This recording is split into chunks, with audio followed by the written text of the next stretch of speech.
Welcome in, everybody. I am gonna drop our class slides link in the chat. So if you want to follow along or study outside of class, feel free to open those up.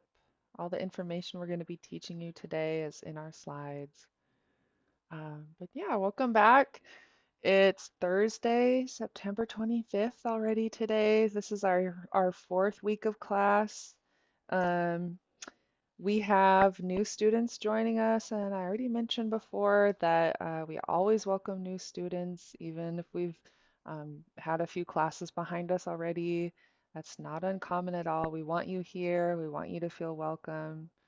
Um, and so, on that note, we talked a little bit with Jamie Ann, and she's working on some traditional foods, so she's muted now, but uh, you're welcome here. Good to see you. You too, And I'm still then, here. okay, good. I was like, maybe Uh, I'm too busy for them to have me on camera, so I just shut the camera off. that's totally fine. You can have it on, you can have it off. As long as you're here, we're happy. So, and Sheesh. uh, and our other new student, I got your email, Kadukwe. Welcome. Hik ehat yagudi gunalchish hain singit yukatangish deal too. Thank you for studying with us. Thank you for coming here. Kadukwe, do you want to introduce yourself to us?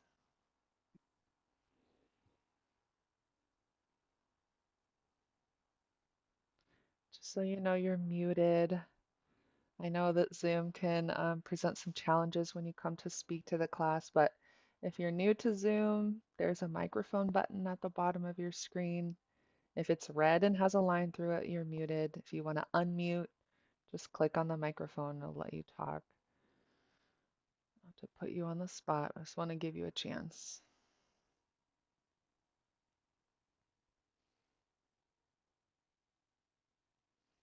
Okay.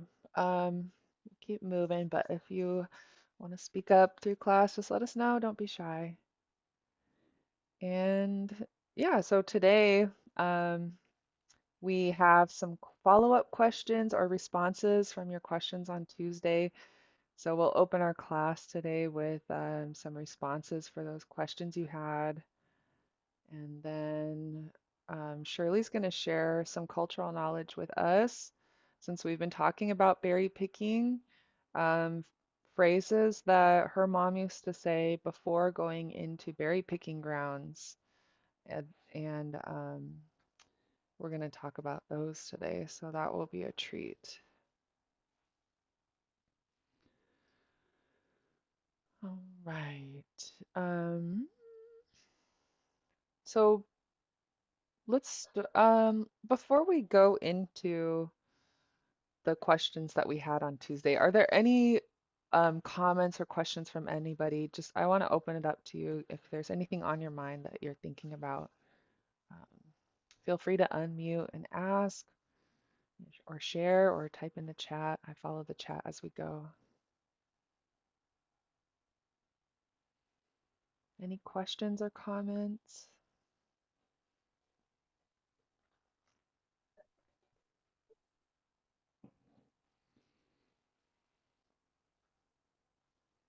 All right. If anything we talk about brings something up for you, please share. But um, on Tuesday, uh, you all met with just me. And as we were learning new phrases, we all kind of realized we had questions for Shirley, and she and I discussed them before class today. So, questions from Tuesday, the first one was, does the phrase let's go need to have another word in front of it? And so, for context, we were learning this phrase I have on the screen, "Cook eat nach tuat," and it means let's go berry picking. And the question, I don't see that student in class today, but the question was, "Kokit nach tuat." Do you need to have this word berry picking, kokit, at the beginning, or can you just say let's go nach tuat? And Shirley had so many interesting things to say about this that made me realize she's thinking about the situation and she was describing it to me. Um, and and it just like put a neat picture in my mind. And so what she shared, I took notes. The phrase "Qukit tuat" is a suggestion, and it implies a lot of preparation because we're getting ready to go into the woods if we're going to go berry picking. Um, so it's going to take time and preparation to get ready for that. So thinking of that situation, if it's already arranged and agreed, you've both agreed we're going to go berry picking, and you've already prepared and it's ready to go, um, then if it's time to go, you can then just say Nachtuat, let's go. So that would be like an example where you could just say Nachtuat, and then looking at like a conversation example. If you have two people, I wrote on the board here, person A and person B. Person A is making the suggestion, let's go berry picking. Qukit Nachtuat. Maybe person B would respond, yeah, let's go. Ah, Nachtuat. So that would be like a conversation. Shirley, did I get that right? Yeah, yeah. Okay. So that's just a little bit about the let's go. And then I wanted to talk a little bit about like the intergenerational differences we experience sometimes. This is why I like asking Shirley for advice. She's thinking about things like this, like going berry picking takes preparation. A lot of times in my busy day, I'm just expecting to be like, oh, I want to go hiking. Okay, let's go hiking now. And so just like thinking about that, it's not just an immediate thing, but when you're thinking about language and how to use it, be sure to apply it to the actual situation. It's going to take us time to get ready to go. Uh, why don't we just go ahead with my presentation, and I'm pretty sure the answers um, are going to be in what I say, and then we can get back to the ones, the questions that I didn't get to or didn't cover. Okay. Yeah. Yigplati. Awesome. Okay, so we're going to do a presentation by Shirley. These are phrases before going into the berry picking grounds that she was taught by her mother. And I'll hand it over to you, Shirley. If there are no comments or questions before I start, uh, please ask questions as I go. Um, I'm Shirley Kendall Shaksani Keek. I was born and raised in Huna. So, those of you that are from different areas, you'll have to realize that the picture in my mind is the Huna area and what I know from the people there. So, uh, I want to make sure you know that because my family really made sure we were very involved in putting up food for the winter. But I want to start out by something that has seems like doesn't have anything to do with berry picking. Is the fact that as crickets we really made use of alder. Just we just used it for a lot of things. It really lends itself uh, to when you use it with food. It doesn't give it any taste or taste of its own or anything. The the wood was split and cut and used and shaped to put in your smokehouse so you can hang your fish on there. And my parents used to always put put those sticks on there and keep it.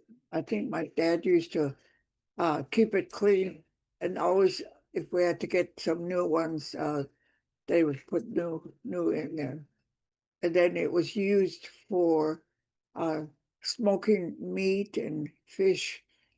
You had to have a lot of that wood to for the smoke, and including the leaves.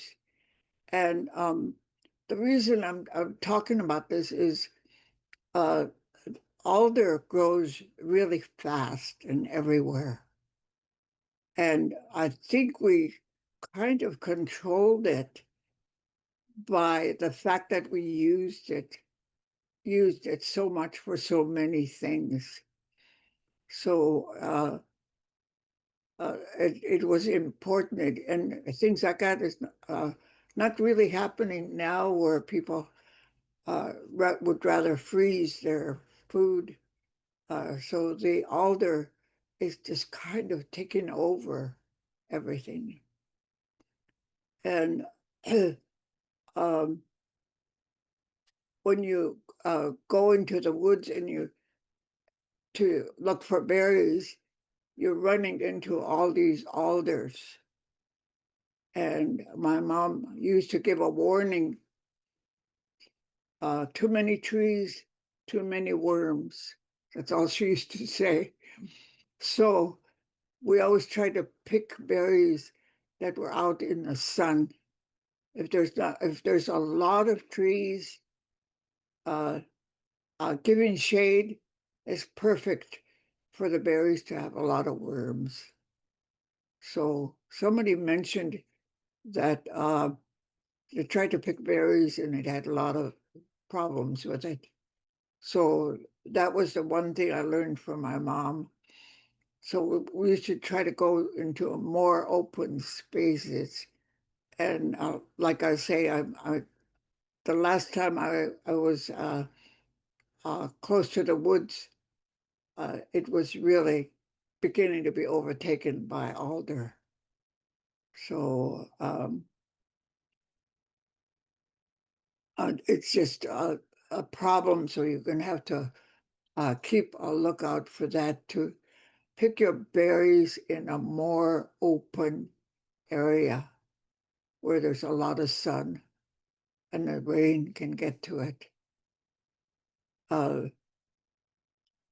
the one thing is, of course, in Huna, you can just go into the woods and find berries and raspberries and salmon berries. So uh, it's readily available to the villagers. Uh, if you want to go out of town to another area where there's really good berries, you you need to find out if it's owned by somebody, some family. And I'm not sure if they do that anymore, but we used to have to make sure we get permission to pick berries on their property. And a lot of times they would go along because it's a good opportunity to go as a group. And it was important for the ladies to invite each other to, so you had a group of people uh, going into the woods. You just don't grab a bucket and go um, and start picking on your own. So it was always important to have others to be with you. And in some places, uh, I never really knew this, where that could be is you might have to have men with guns to go along. They pick berries too. And we have dogs any dogs that like to go and know what they're doing. My younger brother, he adopted a wild uh, pup from wild dogs, and when it grew up, it was kind of small, like a terrier, and so we were going berry picking pretty close to the beach somewhere, and uh, we took him along because we needed a dog. There were some men there too, because a lot of times if we have to go by boats, the men go along with us. And so here, uh, the dog was really nervous and kept hanging out with my mom, and it was being real quiet, and he would get up real close to my mom and say, "Ooh, ooh, ooh," and so she finally she just sat down, and this is my mom. She firmly believed that animals could understand you if you talked to them in Tlingit. So she took the dog and uh, holding his head so he could look right into her eyes, and she said in Tlingit, "We brought you along so you could be noisy. We want you to run around, chase squirrels and chase birds, and make a lot of noise." So she let him go. What did the dog do? He started running around, and no squirrel was safe after that. Birds, he's chasing birds and barking and running around. So sometimes you have dogs that already know, and they do their job. To, it was always kind of nice to have dogs that can go along with you. So the preparation for going uh, is quite uh, a job.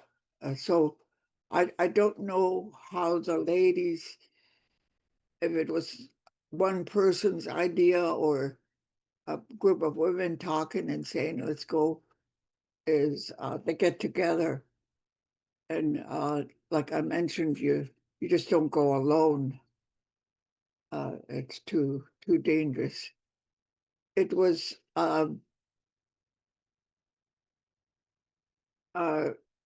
one day when I was a teenager. Um, we picked berries all the time, and it was raining, so I just relaxed and got a book, and I was reading, and I heard my mom with all these cans and working. I thought she was just kind of cleaning them and getting them ready for the next time. And pretty soon, after all that putting together, she came to me and said, uh, "Okay, we're going to go berry picking." And I said, "Mom, it's raining." And she said, "Oh, here's your raincoat." So I couldn't get out of it. So the Hukitnachtuat is an invitation so you can get a group together. You're you're asking people that you know that go and pick berries, and they want to be with a group. So it just uh, uh, something that the women did. There were places where they went without men, and it was close by the area. And my dad bought a outboard motor for my mom, 3.5 horse power uh, outboard motor. You put the blade in the water and you turn it on, and it's like having an egg beater uh, in the water. And here's my mom, come with me, I got a motor.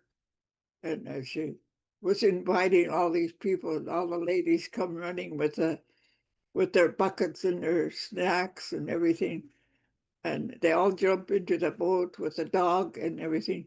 And I'm sitting there with the oars because I have to row because that motor would never get us anywhere.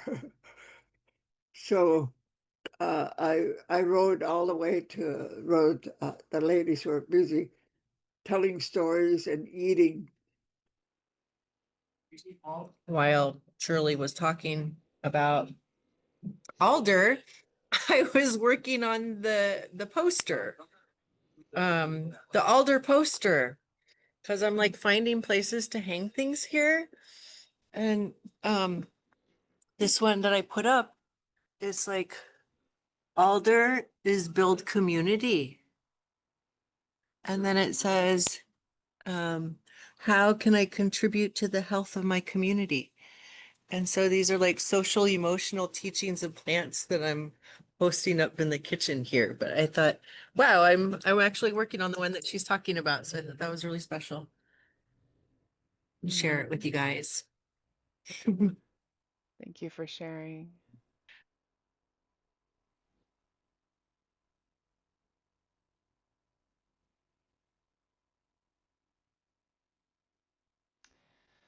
Any questions or comments so far from anybody?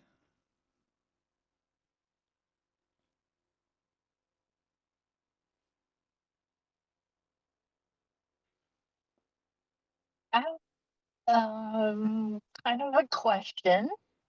Hi, welcome. Um,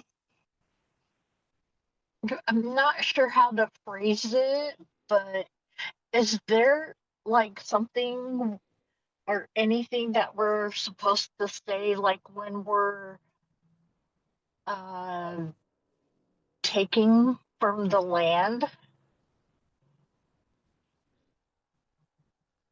Thank you. That's a good question. Yeah, I'll make a You note. know, like when we're berry picking or fishing or hunting or whatever. Hmm. Does anybody in this group have anything to say about that? Things that you've heard or things you practice?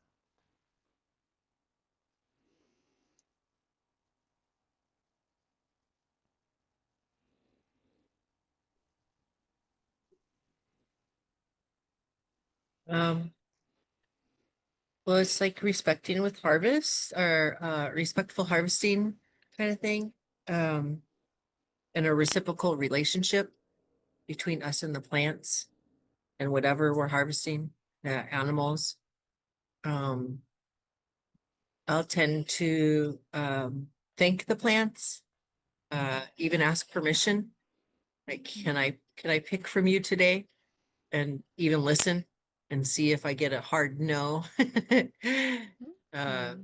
and also telling them what I'm gonna do with the plant material. So explaining like this is gonna make medicine for people, and um, sometimes it's not words, sometimes it's a song, sometimes I'm sharing a song. Other times I might grab a piece of my hair from the nape of my neck and offer that to the earth. So I think just what I've learned is to show gratitude and thank whatever it is that you're harvesting. And one example was like we needed a bucket of water one day. Uh, we needed some salt water here, and I had some cedar boughs, and I was going to clean the building out. And so I asked a coworker, could you go get me a bucket of salt water? And I showed them where to go get it from. And as soon as they brought it in, it was greeted like a person.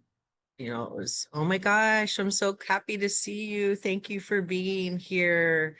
Today we're going to do these things and clean this space, and you're essential for that. And then at the end, after cleaning the space, take the water out to the earth. And I offered the cedar boughs that I was cleaning with, told the earth what I was doing, that I've got to return this stuff to the earth and thank you for receiving it and alchemizing it. And so I put my cedar down and then pour the bucket and tell that thank you for cleaning. And so it's a lot of conversation and talking. It's a vibratory world, and they receive those messages. Hmm. Sheesh for letting me share. Aw, okay. Thank you for sharing. That's awesome. Yes, And sheesh. uh, Kadukwe, while I have you on, I was wondering if you wanted to introduce yourself since you're new to our group.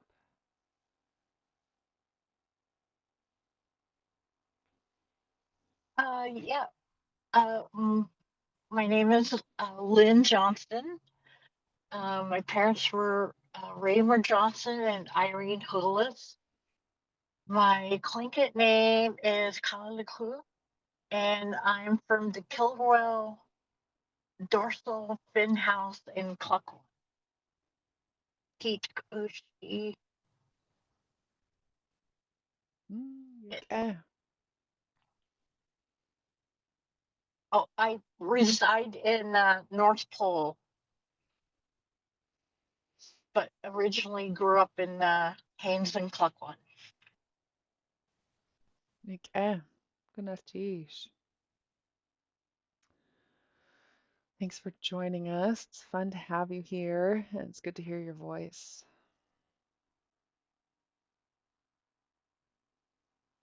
Any other questions or comments so far from the group?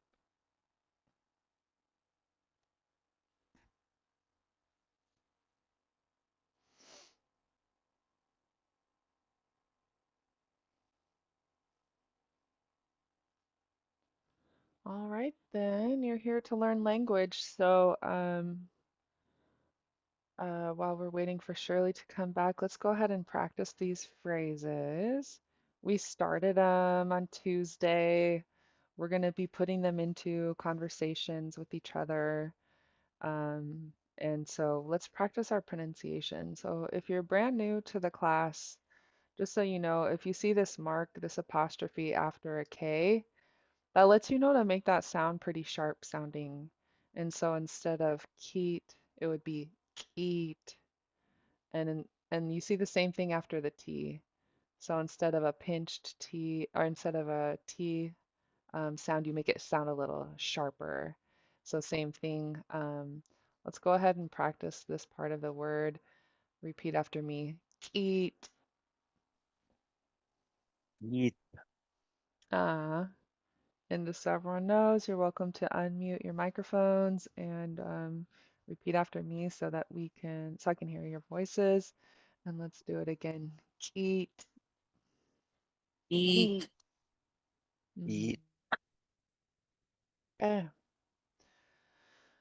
And then the first part of the word has an underlined K and then a U. If you see an underlined letter in the Lingit language, it lets you know to pronounce it in the back of your throat. And so repeat after me the sound k. Huh. Huh. Just like when you hear a raven and it's making sounds, they sound kind of uvular in the back of the throat. They're kind of exercising that. When you imitate a raven, go ahead and use that same part of your throat. Huh. Huh. Huh. Shirley's coming back. Shirley, just so you know, I muted you. So if you can have your granddaughter unmute your microphone for us, then we'll be able to hear you.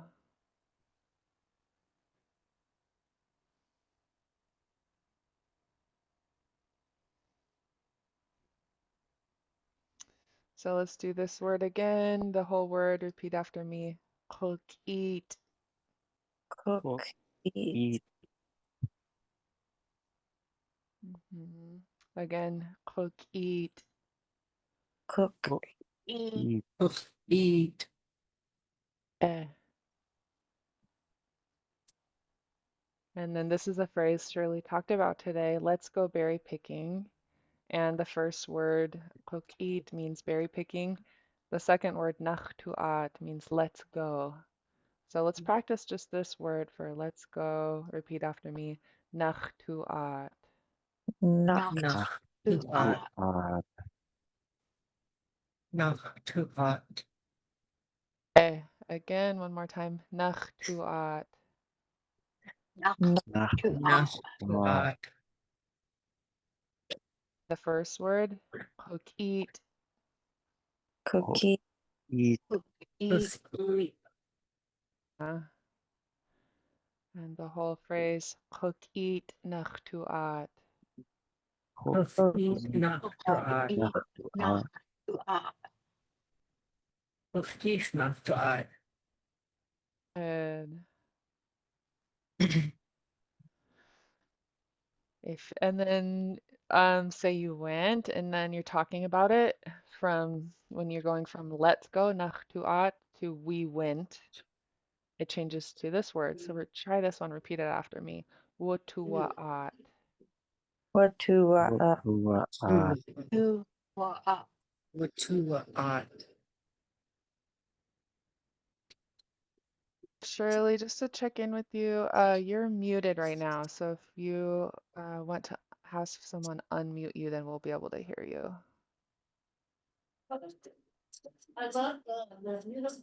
Okay. So this word, repeat it after me again. Wutuaat. what to what what to Yeah. art. Uh-huh. Good job. And the whole phrase, eat wutuaat. Eat. cook, What eat, to what to Eat. Too.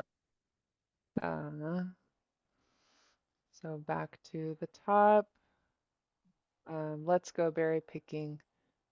Eat nachtuat. cookie. cook, Eat. eat, Not not to too Eat. Good. And then we went berry picking. Eat wutuaat. cookie. What to what to art. Too. Yeah. Good job. Eat. Too. Mhm. Next one, we're talking about a group of people, maybe our friends or relatives. We didn't go with them, but we're letting someone know, like, oh, they went berry picking. So maybe someone's asking, where did they go? And you want to let them know they went berry picking.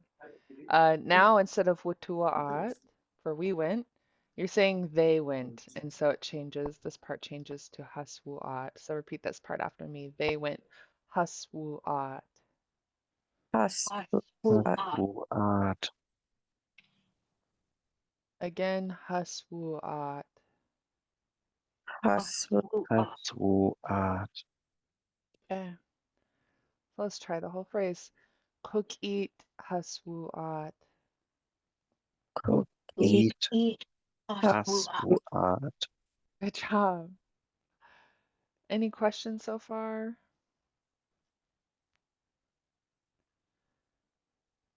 Okay.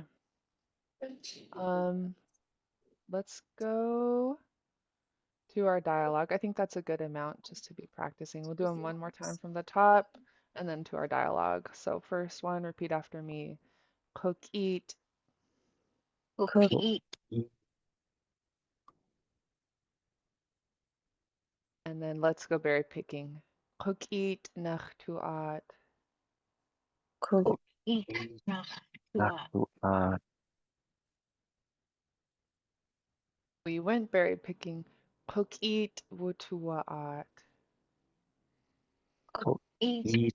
what to Art. And then last one for this segment. They went berry picking. Eat haswuat. eat, Cookie. not Eat. too Has art. Um,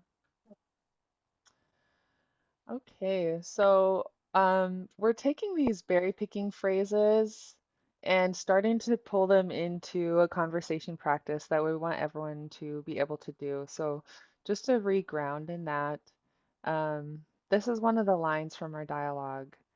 And the dialogue starts with knock knock, who is it? Then you say your name. This is your name. And then the next line is I'm bringing you, and then a type of berries. So this is where we're starting to combine our dialogue with some berry picking phrases. Um, and so let's start with this. I won't make you say knock knock. I know you can say that. But the next line, who is that? Repeat after me. Adu sawa. Adu I do sawa. so what? Good. We've talked a little bit about vowels in this class, these a, u, e sounds, and they can be long. They can, like a double A, it can be short with a single A. They can also be high tone. They have this accent mark that just lets you know to raise the tone of your voice. They can be low tone, where you can stay monotone without an accent mark. So let's practice this one again. Repeat after me. Adu sawa. Adu I sawa. do Adu so what? sawa.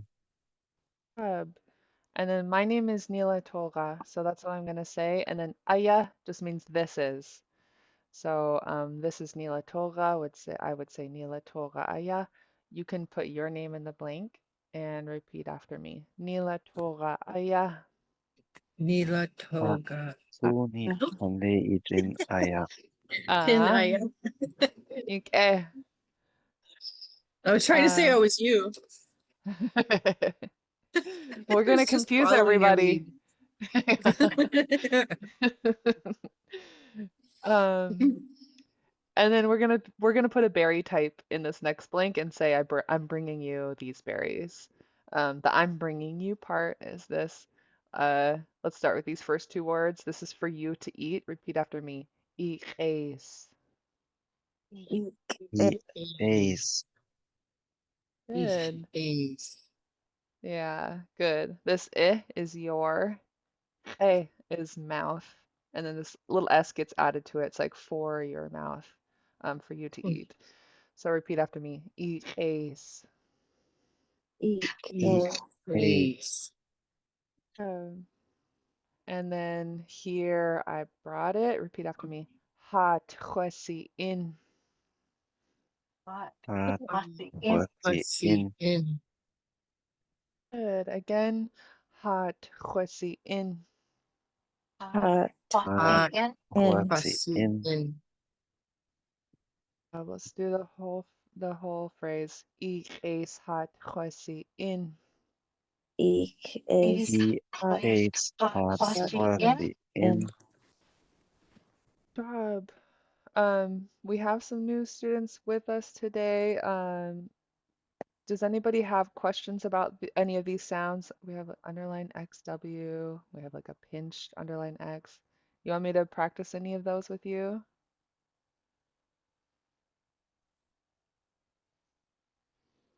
So far, I think you sound good.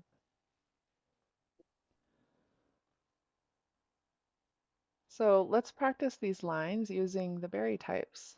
So we have our first one, blueberries, is this word. I put it in bold. Repeat after me. Kanata. Kanata. Uh, so we have a pinched T. We need to sound really sharp on that one.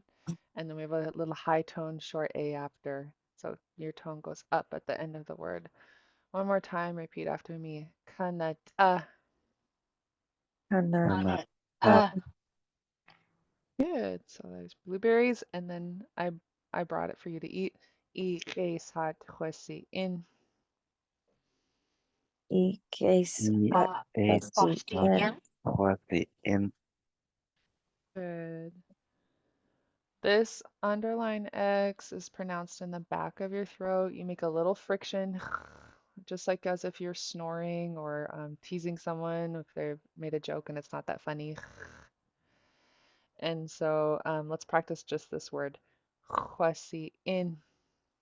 Bossy and Quasi in. Good.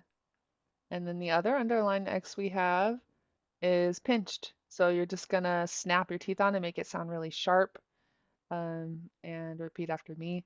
Eat ace. E E ace. ace. Okay. Good job. That sounds good. The whole line, go through it nice and slow. Repeat after me, and just say kanata I ace hat khwesi in. Cannot Ich Nata e ace hat quasi and in. Okay, good job. Any questions on that?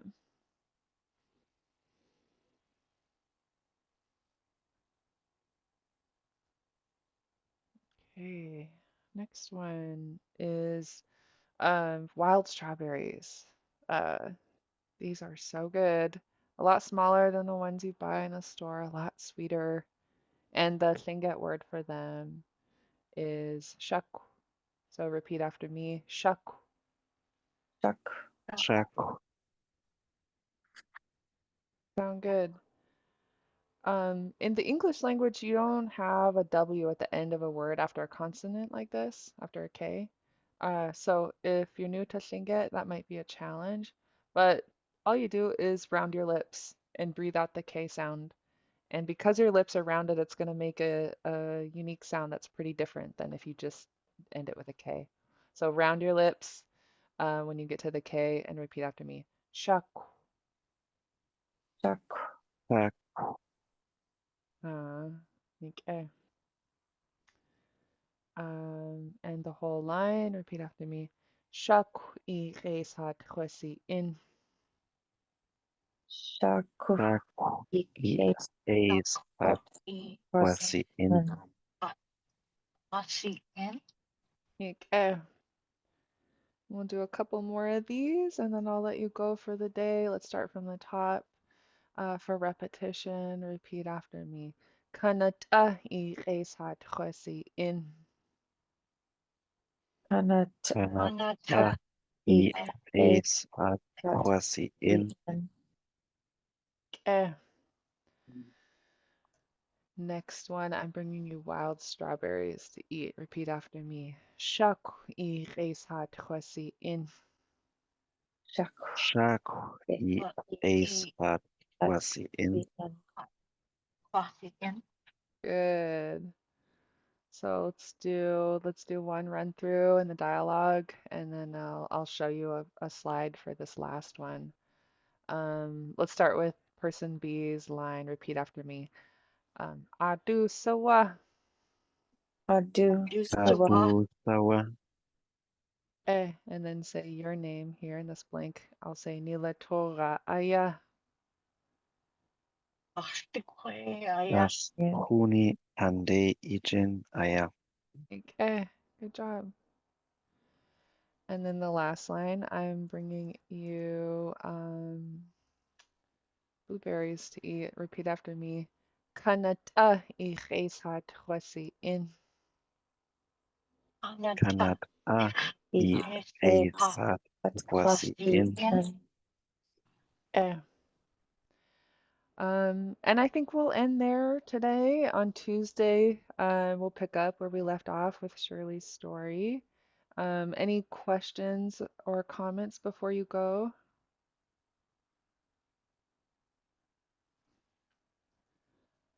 Awesome. Well, I'm going to show you this phrase. When we're saying goodbye for the day, we're saying I'll see you again. And so repeat after me. Tsuye ik posatin. Tuje ik A quasatin. Good job. All right, you guys have a great weekend. I'll see you on Tuesday, same time, same Zoom link. Tsuye ik posatin.